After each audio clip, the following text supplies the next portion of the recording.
They were on a routine patrol. 3 men, open water, and a coastline that stretches into one of the world's most strategically contested seas. No warning, no radio distress call that changed anything.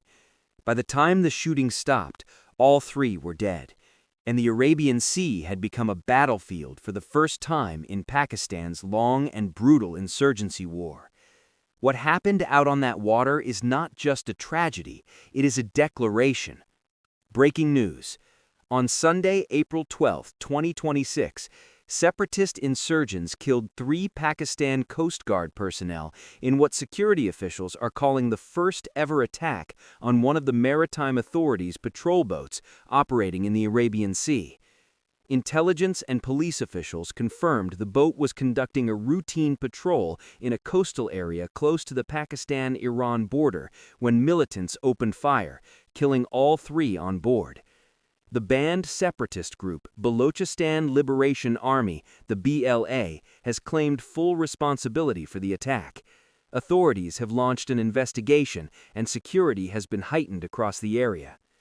The patrol boat was doing what Coast Guard vessels do every day along Pakistan's southwestern coast, monitoring the water, enforcing maritime security. What the crew could not have anticipated was that the insurgency that has raged on land for decades was about to come to sea.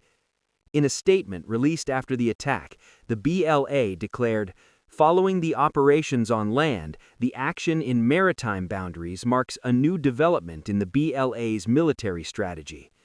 Those words are chilling in their precision. This was not an ambush of opportunity. This was deliberate, strategic, and announced. The BLA is a Baloch ethno-nationalist militant organization designated as a terrorist group by Pakistan, the United States, the United Kingdom, the European Union, China, and Iran. It seeks the full separation of Balochistan, Pakistan's largest province by area, from Pakistani sovereignty. The group frequently targets Pakistani's army and Chinese interests, particularly the strategic deep-water port of Gwadar on the Arabian Sea, accusing Beijing of helping Islamabad exploit the province's vast natural resources. Balochistan sits at the heart of China's $65 billion China-Pakistan Economic Corridor, one of the largest infrastructure investments on Earth. The BLA's insurgency has escalated dramatically in recent years. In late January and early February 2026 alone, the group carried out coordinated gun and bomb attacks across more than a dozen locations in Balochistan, targeting schools, hospitals, banks, security installations, and civilian areas, in what they called Operation Haraf 2.0, meaning Black Storm. Pakistani security forces reported killing at least 216 militants in the counteroffensive, while 22 security personnel and 36 civilians also lost their lives. Now the battlefield has shifted. For the first time in this decades-long conflict, the sea itself is no longer safe. What does this mean for maritime security in the region, and who, if anyone, will hold the BLA accountable at sea? Let us know your thoughts in the comments.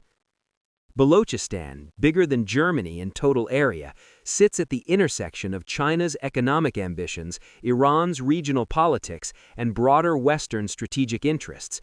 Its porous borders with Iran and Afghanistan have long given militant groups strategic depth on land. Today, that depth extends to the water. Balochistan's coastline runs along the Arabian Sea, not far from the Strait of Hormuz, one of the most critical oil shipping lanes on the planet. An insurgency that can operate at sea, near that corridor, is no longer just a Pakistani internal security problem. It is a regional flashpoint with global consequences.